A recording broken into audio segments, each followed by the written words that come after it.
Praveen from colour grading Kannada. ಈ ವಿಡಿಯೋದಲ್ಲಿ ನಾವು ಮೂಡಿ ಬ್ರೌನ್ ಲುಕ್ ಹೇಗೆ ಮಾಡೋದು ಅಂತ ನೋಡೋಣ. ಹಾಗೆ ಕಲರ್ ಗ್ರೇಡಿಂಗಲ್ಲಿ ನೀವು ಒಂದು ಕಾಮನ್ ವರ್ಡ್ ಕೇಳಿರ್ತೀರ, IDT ಮತ್ತು ODT ಅಂತ. IDT ಮತ್ತು ODT ಅಂದರೆ ಏನು, ಹೇಗೆ ಯೂಸ್ ಮಾಡೋದು ಅಂತ ನೋಡೋಣ. ಸೊ ನಾವು ಸ್ಟಾರ್ಟಿಂಗಲ್ಲಿ ನಾನಿವಾಗ 2 ಸೀರಿಯಲ್ ನೋಡನ್ನ ಪ್ಲೇಸ್ ಮಾಡ್ಕೋತೀನಿ. ಫಸ್ಟ್ ನೋಡನ್ನ ರೀನೇಮ್ ಮಾಡ್ಕೋತೀನಿ IDT ಅಂತ, ಸೆಕೆಂಡ್ ನೋಡನ್ನ ODT ಅಂತ ರೀನೇಮ್ ಮಾಡ್ತಾಯಿದ್ದೀನಿ. IDT ಅಂದರೆ ಇನ್ಪುಟ್ ಡಿವೈಸ್ ಟ್ರಾನ್ಸ್ಫರ್ ಮತ್ತು ODT ಅಂದರೆ ಔಟ್ಪುಟ್ ಡಿವೈಸ್ ಟ್ರಾನ್ಸ್ಫರ್. ಇದನ್ನ ASS ಕಲರ್ ಫ್ಲೋ ಅಲ್ಲಿ ಜಾಸ್ತಿ ಯೂಸ್ ಮಾಡ್ತಾರೆ. ASS ತುಂಬ ವೈಡರ್ ಕಲರ್ ಸ್ಪೇಸು, ಅದು ತುಂಬ ಹ್ಯೂಜ್ ಚಾಪ್ಟರ್ ಇದೆ. ನೆಕ್ಸ್ಟ್ ವಿಡಿಯೋದಲ್ಲಿ ಮುಂದೆ ನಾನು ಅದನ್ನು ಇನ್ ಡೆಪ್ತು ವಿಡಿಯೋ ಮಾಡ್ತಾಯಿದ್ದೀನಿ. ಈಗ ODT ಅಂದರೆ ಔಟ್ಪುಟ್ ಕಲರ್ ಸ್ಪೇಸಲ್ಲಿ ನಾನು ಕಲರ್ ಟ್ರಾನ್ಸ್ಫರ್ ಮಾಡ್ಕೋತಾ ಇದ್ದೀನಿ. ಕಲರ್ ಸ್ಪೇಸ್ ಟ್ರಾನ್ಸ್ಫರ್ ಇದಕ್ಕೂ ಪ್ಲೇಸ್ ಮಾಡ್ತೀನಿ. ನೆಕ್ಸ್ಟು IDTಗೂ ಕಲರ್ ಸ್ಪೇಸ್ ಟ್ರಾನ್ಸ್ಫರ್ನ ಪ್ಲೇಸ್ ಮಾಡ್ತಾಯಿದ್ದೀನಿ. ODTಲಿ ನಾನು input colour space DaVinci wide gamut ಹಾಕ್ತಾಯಿದ್ದೀನಿ. Input gamma DaVinci intermediate select ಮಾಡ್ತಾಯಿದ್ದೀನಿ. ಔಟರ್ ಕಲರ್ ಸ್ಪೇಸು ರೆಕ್ 719ಗೆ ಮತ್ತು ಔಟರ್ ಗಾಮಾ 2.4ಗೆ ಇಡ್ತಾ ಇದ್ದೀನಿ. ನೆಕ್ಸ್ಟು IDTಯಲ್ಲೂ ನಾನು ಕಲರ್ ಸ್ಪೇಸ್ ಟ್ರಾನ್ಸ್ಫರ್ ಮಾಡ್ಕೋತೀನಿ. ಯಾಕೆ ಅಂತ ಹೇಳ್ತೀನಿ. ಇಲ್ಲಿ ಇನ್ಪುಟ್ ಕಲರ್ ಸ್ಪೇಸು ಫುಟೇಜು ರೆಡ್ಡಿಂದ ಕ್ಯಾಪ್ಚರ್ ಆಗಿರೋದ್ರಿಂದ ರೆಡ್ ಕ್ಯಾಮ್ರಾದು ನಾನು ರೆಡ್ ಗ್ಯಾಮೆಟ್ನ ಯೂಸ್ ಮಾಡ್ತಾಯಿದ್ದೀನಿ. Red wide gamut RGB. Input gamma ನಾನು ಲಾಗ್ 3G10 ಯೂಸ್ ಮಾಡ್ತಾಯಿದ್ದೀನಿ. Outer colour space DaVinci wide gamut, outer gamma DaVinci intermediate use ಮಾಡ್ತಾಯಿದ್ದೀನಿ. ನನಗೆ ಇಲ್ಲಿ ಕಲರ್ ಸ್ಪೇಸ್ ಟ್ರಾನ್ಸ್ಫರ್ ಆಗಿದೆ. ಏನಕ್ಕೆ IDT ಮತ್ತು ODT ಅಂತ ಸಪ್ರೇಟ್ ಹಾಕಿದ್ದೀನಿ ಅಂದರೆ, ODT ಅಂದರೆ ಔಟ್ಪುಟ್ ಕಲರ್ ಸ್ಪೇಸ್, ಇದು ಫೈನಲ್ ರಿಸಲ್ಟು. ನಾನು IDTನ ನಾನು ಸ್ಟಾರ್ಟಿಂಗ್ ನೋಡಲ್ಲೇ ಯೂಸ್ ಮಾಡ್ತಾಯಿದ್ದೀನಿ. ಯಾಕಂದರೆ ನನಗೆ ಕಲರ್ ಗ್ರೇಡ್ ಮಾಡೋಕ್ಕೆ ಜಾಸ್ತಿ ಕಲರ್ ಸ್ಪೇಸ್ ಸಿಗಬೇಕು. ಡಾವೆಂಚಿ ವೈಟ್ ಗ್ಯಾಮೆಟಲ್ಲಿ ಅದು ತುಂಬ ಬೇರೆದಕ್ಕೆ ಕಂಪೇರ್ ಮಾಡಿಕೊಂಡ್ರೆ ತುಂಬ ವೈಡರ್ ಗ್ಯಾಮೆಟ್ ಇರುತ್ತೆ ಕಲರಲ್ಲಿ. ಹಾಗಾಗಿ ವೈಡರ್ ಕಲರ್ ಸ್ಪೇಸ್ ಸಿಗಲಿ ಅಂತ IDTನ ಯೂಸ್ ಮಾಡ್ತಾಯಿದ್ದೀನಿ, ಅಂದರೆ ಡಾವೆಂಚಿ ವೈಟ್ ಗ್ಯಾಮೆಟ್. ಇದ್ರ ನೆಕ್ಸ್ಟ್ ಏನು ನೋಟ್ಸ್ ಹಾಕಿ ನಾನು ಕಲರ್ ಗ್ರೇಡ್ ಮಾಡ್ತೀನೋ ಅದು ವರ್ಕಿಂಗ್ ಕಲರ್ ಸ್ಪೇಸ್ ಆಗುತ್ತೆ. ಅಂದರೆ IDT ಥ್ರೂ ವರ್ಕ್ ಮಾಡ್ತಾಯಿದ್ದೀನಿ, ಅಂದರೆ ಡಾವೆಂಚಿ ವೈಡರ್ ಗ್ಯಾಮೆಟಲ್ಲಿ ವರ್ಕ್ ಮಾಡ್ತಾಯಿದ್ದೀನಿ. ನಂದು ಔಟ್ಪುಟ್ ಮಾತ್ರ ರೆಕ್ 719 ಗಾಮಾ 2.4 ಇರುತ್ತೆ. ಕಲರ್ ಸ್ಪೇಸ್ ಮಾತ್ರ ಡಾವೆಂಚಿ ವೈಟ್ ಗ್ಯಾಮೆಟಿಗೆ ಇಟ್ಕೊಂಡಿದ್ದೀನಿ. ಸೊ ನಮ್ಮದು ಇವಾಗ ಕಲರ್ ಕನ್ವರ್ಷನ್ ಆಗಿದೆ. ಈಗ ಡಾರ್ಕ್ ಮೂಡಿ ಬ್ರೌನ್ ಟೋನ್ ಹೇಗೆ ಮಾಡೋದು ಅಂತ ನೋಡೋಣ. ಇನ್ಸ್ಟಾಗ್ರಾಮಲ್ಲಿ ತುಂಬ ಟ್ರೆಂಡಿಂಗಲ್ಲಿದೆ ಈ ಟೋನು. ಅದನ್ನ ಹೇಗೆ ನಮ್ಮ ಕ್ಲಿಪ್ಪಲ್ಲಿ ಮಾಡ್ಬೋದು ಅಂತ ನೋಡೋಣ. ನಾನು ಸೆಕೆಂಡ್ ನೋಡನ್ನ ರೀನೇಮ್ ಮಾಡ್ಕೋತೀನಿ ಬ್ಯಾಲೆನ್ಸ್ ಅಂತ. ನೀವು ನೋಡ್ತಾ ಇರ್ಬೋದು ಇಮೇಜ್ನ. ಇಲ್ಲಿ ಸ್ಕೋಪ್ಸಲ್ಲಿ ಕೂಡ ತುಂಬ ಗ್ರೀನಿಶ್ ಯೆಲ್ಲೋ ಟೋನರ್ ಇದೆ. ಇಲ್ಲಿ ವೆಕ್ಟರ್ ಸ್ಕೋಪಲ್ಲಿ ನೋಡ್ತಾ ಇದ್ದರೆ ಕಾಣಿಸ್ತಾ ಇದೆ, ಇಲ್ಲಿ ಜಾಸ್ತಿ ಯೆಲ್ಲೋ ಕ್ವಾಡ್ರೆಂಟು ಮತ್ತು ಗ್ರೀನ್ ಕ್ವಾಡ್ರೆಂಟಲ್ಲಿ ಜಾಸ್ತಿ ಡಿವೈಡ್ ಆಗಿದೆ, ಅಂದರೆ ಕಂಪ್ಲೀಟ್ ಇಂಬ್ಯಾಲೆನ್ಸ್ ಆಗಿದೆ. ಇದನ್ನ ಫಸ್ಟು ಬ್ಯಾಲೆನ್ಸಿಂಗ್ ಮಾಡ್ಕೊಳ್ಳೋಣ. ನಾನು ಬ್ಯಾಲೆನ್ಸಿಗೆ ಆಫ್ಸೆಟ್ ಯೂಸ್ ಮಾಡ್ತಾಯಿದ್ದೀನಿ. ಇದನ್ನ ಆಪೋಸಿಟ್ ಡೈರೆಕ್ಷನ್ಗೆ ಮೂವ್ ಮಾಡ್ತಾಯಿದ್ದೀನಿ. ಸ್ಕೋಪ್ಸ್ ಅಬ್ಸರ್ವ್ ಮಾಡ್ತಾ ಇದ್ದೀರಲ್ಲ,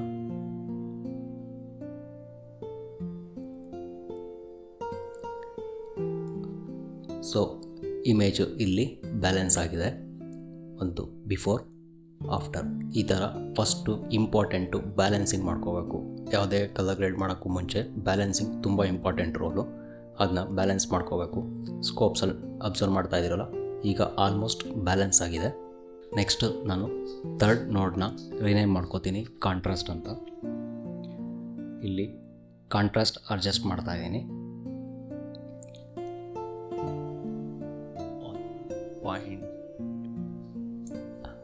ಕಾಂಟ್ರಾಸ್ಟು ಮತ್ತು ಕಾಂಟ್ರಾಸ್ಟ್ ರೇಷಿಯೋ ಅಡ್ಜಸ್ಟ್ ಮಾಡೋಕ್ಕೆ ಪಿವಿಟ್ ಯೂಸ್ ಮಾಡ್ತಾ ಇದ್ದೀನಿ.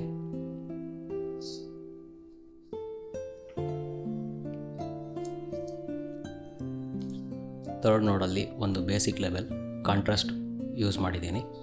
ನೆಕ್ಸ್ಟು ಇನ್ನೊಂದು ಸೀರಿಯಲ್ ನೋಟ್ ಪ್ಲೇಸ್ ಮಾಡಿ ನಾನು ಹ್ಯೂ ವರ್ಸಸ್ ಹ್ಯೂಗೆ ರಿನೇಮ್ ಮಾಡ್ಕೋತೀನಿ ಹ್ಯೂ ವರ್ಸಸ್ ಹ್ಯೂ ಅಂತ. ಇಲ್ಲಿ ನಾನು ಯೆಲ್ಲೋ ಮತ್ತು ಗ್ರೀನ್ದು ಹ್ಯೂ ಚೇಂಜ್ ಮಾಡ್ತಾಯಿದ್ದೀನಿ. ಇಲ್ಲಿ ಪಾಯಿಂಟ್ಸ್ನ ಸೆಲೆಕ್ಷನ್ ಮಾಡ್ಕೊಂಡಿದ್ದೀನಿ, ಯೆಲ್ಲೋ ಮತ್ತು ಗ್ರೀನು. ಯೆಲ್ಲೋ ಹ್ಯೂ ಚೇಂಜ್ ಮಾಡ್ತಾಯಿದ್ದೀನಿ. ಸ್ವಲ್ಪ ರೆಡ್ ಟು ಬ್ರೌನ್ ಟೋನಿಗೆ ಅಡ್ಜಸ್ಟ್ ಮಾಡ್ತಾಯಿದ್ದೀನಿ.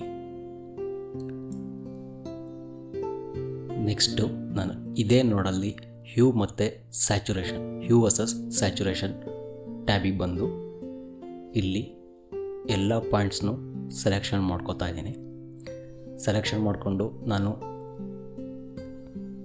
ಯೆಲ್ಲೋ ಮತ್ತು ರೆಡ್ ಬಿಟ್ಟು ಇನ್ನೆಲ್ಲ ಪಾಯಿಂಟ್ಸ್ದು ಸ್ಯಾಚುರೇಷನ್ ಡೌನ್ ಮಾಡ್ತಾಯಿದ್ದೀನಿ, ಫುಲ್ ಡೌನ್ ಮಾಡ್ತಾಯಿದ್ದೀನಿ.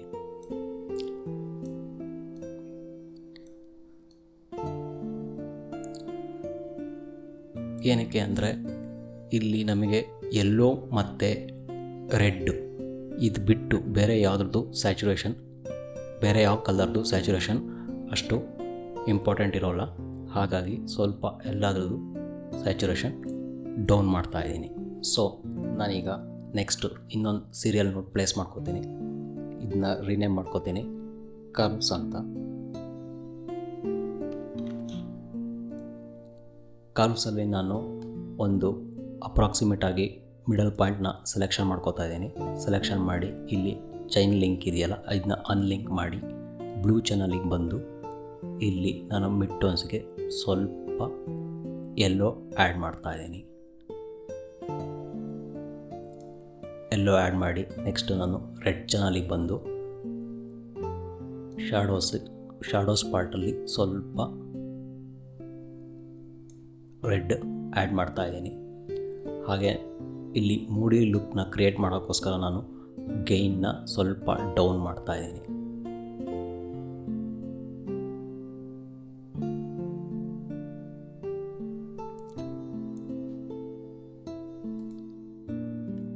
ನೆಕ್ಸ್ಟು ಇನ್ನೊಂದು ಸೀರಿಯಲ್ ನೋಡನ್ನ ಪ್ಲೇಸ್ ಮಾಡಿ ನಾನು ಈ ನೋಡಲ್ಲಿ ಸ್ವಲ್ಪ ಸ್ಯಾಚುರೇಷನ್ನ ಡೌನ್ ಮಾಡ್ತಾಯಿದ್ದೀನಿ.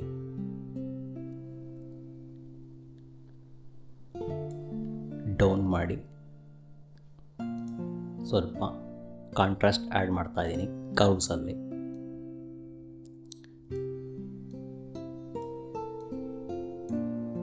ಒಂದು ಸಿಂಪಲ್ ಆಗಿ ಒಂದು ಎಸ್ ಕರ್ವ್ ಆ್ಯಡ್ ಮಾಡ್ತಾಯಿದ್ದೀನಿ.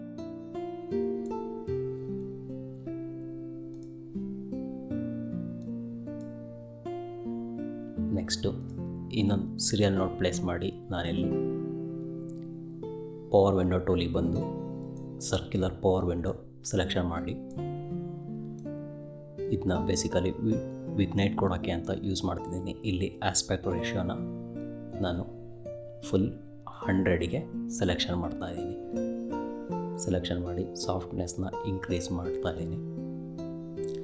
ನೆಕ್ಸ್ಟು ಇದನ್ನ ಇನ್ವರ್ಟ್ ಮಾಡಿಕೊಂಡು ನಾನಿಲ್ಲಿ ಗೈನ್ ಸ್ವಲ್ಪ ಡೌನ್ ಮಾಡ್ತಾಯಿದ್ದೀನಿ. ಹಾಗೆ ಗಾಮನ್ನು ಸ್ವಲ್ಪ ಡೌನ್ ಮಾಡ್ತಾಯಿದ್ದೀನಿ. ಇದನ್ನ ಇಲ್ಲಿಗೆ ಸ್ವಲ್ಪ ಅಡ್ಜಸ್ಟ್ ಮಾಡಿಕೊಂಡು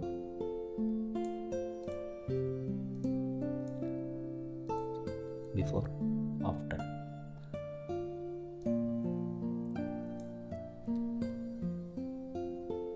ಇಲ್ಲಿ ಇನ್ನೊಂದು ಸೀರಿಯಲ್ ನೋಟ್ ಪ್ಲೇಸ್ ಮಾಡಿಕೊಂಡು ಇನ್ನೊಂದು ಸ್ವಲ್ಪ ಸ್ಯಾಚುರೇಷನ್ ಡೌನ್ ಮಾಡಿ ಗಾಮದಲ್ಲಿ ನಾನು ಸ್ವಲ್ಪ ರೆಡ್ ಟೋನಿಗೆ ಮೂವ್ ಮಾಡ್ತಾ ಇದ್ದೀನಿ. ಸೊ ಇನ್ನೊಂದು ಸ್ವಲ್ಪ ಕಾಂಟ್ರಾಸ್ಟ್ ಬೇಕು ಅಂದರೆ ಕಾಂಟ್ರಾಸ್ಟ್ನ ಆ್ಯಡ್ ಮಾಡ್ಕೋಬೋದು. ನೆಕ್ಸ್ಟು ಪಿವಿಟಲ್ಲಿ ಸ್ವಲ್ಪ ಅಡ್ಜಸ್ಟ್ ಸ್ವಲ್ಪ ಸ್ಯಾಚುರೇಷನ್ ಡೌನ್ ಮಾಡ್ತಾ ಇದ್ದೀನಿ. ಸೊ ನೋಡಿದ್ರಲ್ಲ ಬ್ರೌನ್ ಟೋನ್ ಹೇಗೆ ಕ್ರಿಯೇಟ್ ಮಾಡ್ಬೋದು ಅಂತ. ಇದು ಬಿಫೋರ್ ಆಫ್ಟರ್. ಹೀಗೆ ನಾವು ಬ್ರೌನ್ ಟೋನ್ನ ಡಾವಿನ್ಸಿಲಿ ಈ ಥರ ಕ್ರಿಯೇಟ್ ಮಾಡ್ಬೋದು. ಸೊ ನೋಡಿದ್ರಲ್ಲ ಈ ವಿಡಿಯೋದಲ್ಲಿ IDT ಮತ್ತು ODT ಅಂದರೆ ಏನು ಮತ್ತು ಬ್ರೌನ್ ಮೂಡಿ ಟೋನ್ನ ಹೇಗೆ ಕ್ರಿಯೇಟ್ ಮಾಡ್ಬೋದು ಅಂತ ನೋಡಿದ್ವಿ. ನೆಕ್ಸ್ಟ್ ವೀಡಿಯೋದಲ್ಲಿ ನಾವು ಇನ್ನೊಂದು ಕಲರ್ ಗ್ರೇಡಿಂಗ್ ಬಗ್ಗೆ ನೋಡೋಣ.